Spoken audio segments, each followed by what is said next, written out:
Assalamualaikum warahmatullahi wabarakatuh. Waalaikumsalam warahmatullahi wabarakatuh. Ngapunten Yai, kula pernah jagongan kali seorang kiai niku ngendika ngeten, Allah kuwi jenengku, Muhammad kuwi wujudku, Adam kuwi rupaku, menungso kuwi siriku. Lah ketika niku kula mboten dipun paringi napa niku keterangan utawa pengertian, piyambakipun namung mungel ngoten niku wau. Lah teng mriki kula nyuwun penjelasan Allah niku jenengku, pengertiane niku dos pundi, Muhammad niku wujudku niku pengertosanipun kados pundi, Adam itu rupaku itu bagaimana, dan manusia itu siriku niku dos pundi. Ngaten ya, untuk kula nyuwun penjelasan secara real. Wassalamualaikum warahmatullahi wabarakatuh.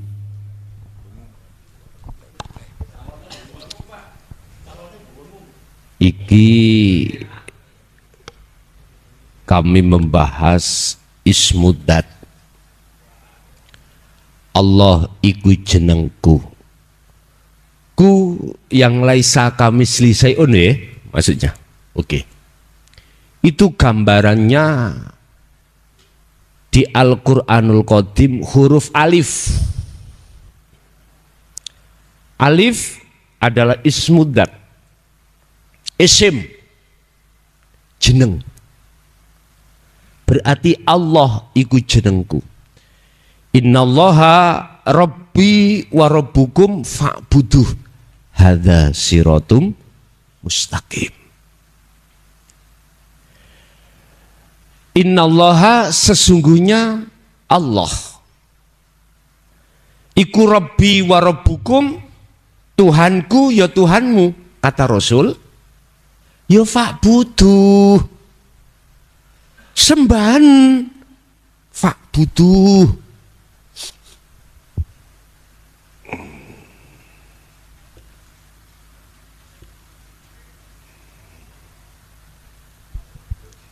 Kau wedek nih jadi ketok. Lah, iki isinya bukan Muhammad loh Pak ya.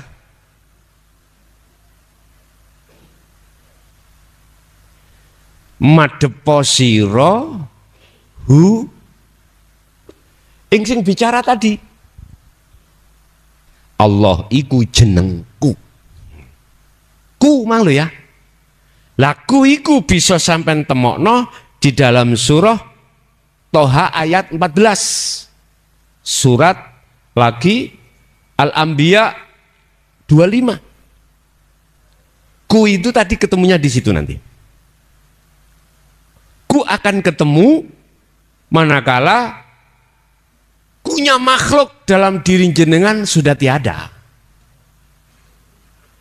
Bisanya tiada, encepke sirul asrornya lewat su'amul basiroh ke ainul baru.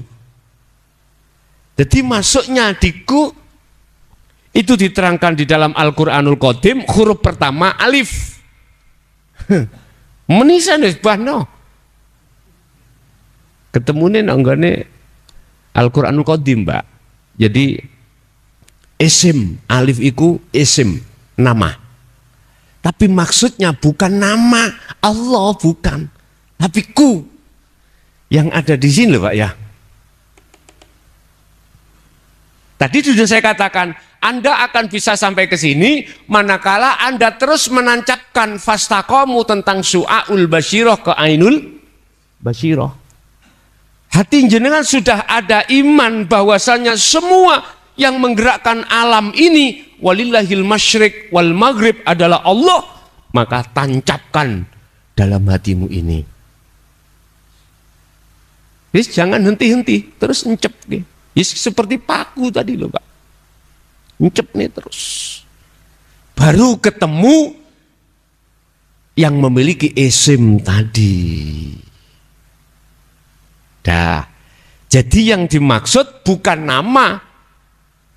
Yang dimaksud adalah jenengan disuruh sampai masuk di dalam nama itu yang memiliki nama. Bismillahirrahmanirrahim, dengan menyebut nama Allah. Siapa yang memiliki nama Allah? Dijawab, subhanalladzi asra bi'amdihi lailan. Dialah sang yang maha suci. Rupane yaiku alladzi, zat hidup. Di manakah hidup? Dikejar terus. Wal awwal wal akhiru wal zahiru wal batin. Yo ning jeromu, yo ning jopomu dulur. Di awal dan di akhir. Nah, kalau sudah muncul iman seperti itu, fastaqamu au fastaqim, encepno. Baru nanti Anda akan ketemu yang laisa kamisli sayun. Kalau sudah di situ, maka tidak ada awal, tidak ada akhir, tidak ada dohir, tidak ada batin. Kalau masih ada sebutan awal akhir, Allah bertempat, Pak Bulian. Kalau Allah bertempat, berarti Allah butuh tempat. Padahal Allah tidak bertempat, tidak butuh tempat.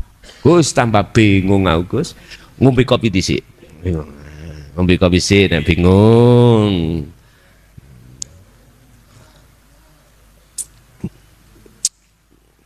Alif artinya hidup dalam dirimu, itulah sebetulnya. Yes.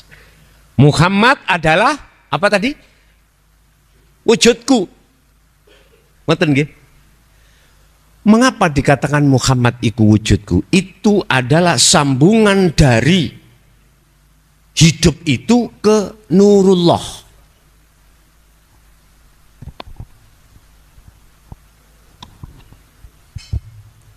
Allah yang dimaksud bukan nama, ini melahirkan ngetokno wajahe. Wis menisan. Itu namanya Muhammad. Siapakah Muhammad itu? Kul innama ana basarum mislukum. Kul innama ana basarum mislukum. Katakan Muhammad, sesungguhnya aku sama dengan kau. Umatku sama. Apa? Sama basarnya, sama manusianya. Oleh sebab itu, kata Muhammad, Rasulullah, jangan kau sembah aku, jangan kau puja aku, jangan kau puji aku. Sembahlah inilah, fa'buduh. Ini yang ku sembah. Kata Muhammad. Berarti Rasulullah itu tidak minta disembah, tidak minta dipuja dan dipuji, tetapi beliau memerintahkan terhadap kita sebagai umatnya untuk memuja, memuji, menyembah terhadap siapa yang disembah Muhammad. Saged diterami nggih? Oke. Lah Muhammad iku disebut basar. Basar itu masuk makhluk. Lah makhluk inilah yang disebut nurullah. Ya. Allah ngetokno piyambake, nampilno secara dohir piyambakipun, jengleh-jenglehno disebut nurullah. Lah nurullah iku wujute ya donya saisi. Makane apa jenengan disuruh bersaksi wa asyhadu anna Muhammadar Rasulullah. Biar persaksian sampean iku bener, tahu siapa yang disaksikan. Ini konteks kalau kita memakai syariat ya Muhammad ibnu Abdillah. Tapi kalau konteksnya di hakikat ruhaniyah, mohon maaf, tadi sudah saya katakan di dalam surah Al-Kahfi ayat terakhir, innama ana basarum mislukum. Muhammad ibnu Abdillah itu ngomong, dawuh, aku iki padha ngger, hei umatku padha mbek awakmu, padha basarnya, pada manusianya, jangan kau sembah aku. Jangan kau puja, puji aku. Alhamdu iku utawi sekai puja-puji itu hanya lillahi kagungane hanya pada Allah. Itu Rasulullah. Saya luruskan supaya pujanya ruhaniyah sampai itu hanya pada siapa yang dipuja Rasulullah. Kalau kita kembali kepada Robito nyun sewu, penghadapan wajah ruhaniyah kita biar pada Allah. Setiap kali kita mau membaca Fatihah ketika sholat, mengapa sih di situ dikenalkan doaul iftitah? Disebutkan ini wajah tu wajia lilladzi, bukan li Muhammad atau li siapa? Lilladzi, terhadap Allah. Itulah Tuhan yang menguasai jagat langit dan bumi. Jagat langit ruhaniyah, jagat bumi jasmaniyah. Berarti Allah itu gak adoh dulur. Wa nahnu aqrabu ilaihi min hablil warid. Iki ngelmu sing bayan ditutup-tutupi, Pak. Pol ditutup-tutupi. Abahku dewe, abah saya sendiri, saya anaknya, melekini setengah mati. Oke, itu pada hubungan antara anak dengan orang tua, paling dekat toh Pak. Itu masih ditutup-tutupi. Ternyata ketika sudah terbuka semuanya, saya tanya, mengapa jenengan kok bahasa kasar ya, jenengan kok mboten diwenehni kok jabane ngeten tok. Biriyadati wal adhkar, raimu cek gelem riadoh wal adhkar tur yo ben gelem selalu dzikir. Ngoten pungkasane jawabane. Wis. Berarti Muhammad iku wujudku, artinya itu nurullah, Pak. Muhammad itu semua makhluk di dunia ini disebut Muhammad secara hakikat loh Pak ya. Dikatakan Muhammad karena ada kaitannya dengan nurullah. Nurullah itu cahayane Allah. Jadi cahayane Allah itu isine dunya kuwabeh. Makhluk niki disebut nurullah. Mula sangka kuwi jangan melihat nure sampean, jangan melihat nurullahnya. Kalau sampean melihat nurullahnya, tidak akan melihat bisa di dalamnya ini. Contoh matahari, apa cahayanya matahari? Srengenge itu, sampean delok srengenge ini, sampean lihat cahayanya. Mata sampean gak akan pernah bisa tahu wujudnya matahari. Karena tersilaukan dengan cahaya matahari Anda. Sama, pada Allah juga begitu. Jangan melihat nurnya. Jangan melihat Muhammadnya, walaupun itu adalah lahir Allah. Paham be? Cuman proses kita memang ditelusup-telusupno dhisik ambek Allah lewat niki. Apa ya ditelusup-telusupno niku? Disesatkan dulu. Kita tersesat di sini. Tersesat kita. Ruhaniyah maksudnya. Makanya orang akan tahu tujuannya harus melewati sesuatu jalan yang tersesat dulu. Ya, tersesat dulu. Saya ja'alullahu ba'da usri yusra. Ingatlah sesuatu yang kau dapatkan al-haq terlebih dulu itu kau nikmati, kau berlaku tersesat dulu. Orang yang tahu jalan itu harus tersesat terlebih dahulu. Enggak apa-apa, itu prosesnya Pak. Makanya saudara saya masih ada di syariat, nggak salah Pak. Ruhaniyah masih selain Allah, nggak apa-apa. Itu proses beliau-beliau, proses kita. Jangan disalahkan. Cuman naik lagi. Ngoten maksud kula. Terus sampai hakikat, sampailah ke makrifat, baru ketemu di situ. Wis, itu maksud Muhammad. Wujudku itu ada kaitannya dengan nurullah. Apa nurullah? Cahayanya Allah, yaitu dunia dan seisinya. Ini secara hakikatnya. Yang ketiga, apa tadi? Manusia. Adam adalah rupaku. Nah, ini ada kaitannya dengan Nur Muhammad, Pak. Ya, ada kaitannya dengan Nur Muhammad. Ini ada kaitannya ayat fa'aina man tuwallu fathamma wajhullah. Sebab ini, adanya semua kita manusia ini secara akal syariat karena adanya Nabi Adam. Lah gitu tak? Sehingga itu sebagai wajah itu depan, Pak, sebagai sumber kunci. Makanya Adam itu wajahku. Artinya apakah yang dimaksud Adam itu Nabi Adam? Ya tinggal kita melihat dari kacamata mana. Kalau kacamata syariat itu sebagai sumber adanya kita, prosesnya itu karena adanya Adam. Nggak gitu toh? Karena ada Adam, dan di dalam Adam itu ada Nur Muhammad, wiji kang dumadi saklebeti gesang, yaitu sesuatu sel yang di dalam nutfah seorang laki-laki. Wis kedawan tutu Adam kepada kita orang tua. Adanya kita karena adanya orang tua, dan itu tidak akan lepas dari Nur Muhammad, wiji sel di dalam maninya seorang bopo. Nah inilah calon wujudnya Nur Muhammad, wujudnya Muhammad, yo jasad sampean kali kula niki sebagai insanul kamil.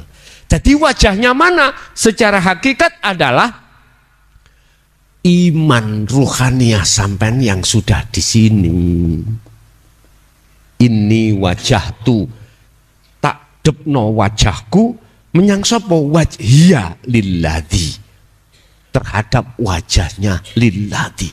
Fa aina ma tuwallu, dimanapun kau berada, fathamma arahkan wajhullah ing wajahi Gusti Allah. Artinya semua apapun aktivitas yang kita hadapi, Allah di situ, ada wajah Allah. Arahkan wajahmu ke wajah Allah. Lah, wajah yang dimaksud wajah ini adalah depan.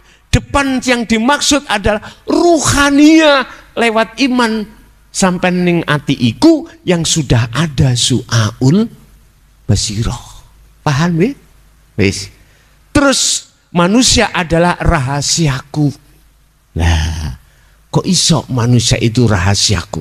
Iya, Pak, jenengan akan bisa ke Allah itu akan mengupas di dalam diri Anda masing-masing. Karena di dalam diri kita manusia itu ada rahasia Allah. Apa? Keakuan Allah. Itu yang dimaksud rahasia. Nah, itu akan bisa sampai kita sampai di situ manakala jenengan sudah membedah keakuan diri jenengan. Makanya di dalam tauhid ada istilah tahalli. Terus tajali atau nafi, terus isbat. Nah niki tahalli ke tajali. Berarti ada proses pembersihan sifat basariyah.